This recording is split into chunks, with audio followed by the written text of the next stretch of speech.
2010 সালে মুক্তি পাওয়া দ্য সোশ্যাল নেটওয়ার্ক ছবিটি সিনেমা প্রেমীদের মনে জায়গা করে নিয়েছিল খুব অল্প সময়েই। অ্যারন সরোকিনের চমৎকার চিত্রনাট্য এবং ডেভিড ফিঞ্চারের নিখুঁত পরিচালনায় ফুটে উঠেছিল ফেসবুকের শুরুর গল্প আর মার্ক জুকারবার্গের উত্থান। বেন মেজরিচের লেখা দ্য অ্যাক্সিডেন্টাল বিলিনিয়ার্স বই অবিলম্বে তৈরি এই চলচ্চিত্রে ফেসবুকের সহ-প্রতিষ্ঠাতা মার্ক জুকারবার্গের ভূমিকা অভিনয় করেছিল জেসি আইজেনবার্গ।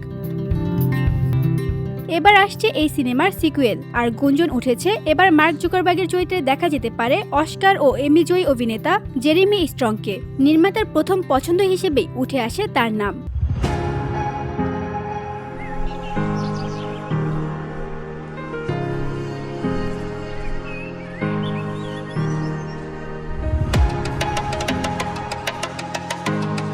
নতুন ছবির কাহিনী গড়ে উঠবে 2021 সালে ওয়াল স্ট্রিট জার্নালে প্রকাশিত দ্য ফেসবুক ফাইলস প্রতিবেদনকে কেন্দ্র করে, যেখানে আলোচনায় আসে ফেসবুকের মাধ্যমে কিশোরদের ওপর নেতিবাচক প্রভাব, বিভ্রান্তকর তথ্য ছড়িয়ে পড়া এবং ব্যবহারকারীদের গোপনীয়তা লঙ্ঘনের মতো গুরুত্বপূর্ণ বিষয়গুলো। ছবিতে অন্যান্য গুরুত্বপূর্ণ চরিত্রে মিকি ম্যাডিসন ও জেরেমি অ্যালেন হোয়াইটকে নেওয়ার কথা ভাবা হলেও এখনও চূড়ান্ত কোনো সিদ্ধান্ত আসেনি। তবে সব মিলিয়ে প্রযুক্তির দুনিয়ায় আলোচিত এই গল্প আবারও দর্শকদের পর্দায় টানবে এই বিষয়ে কোনো সন্দেহ নেই।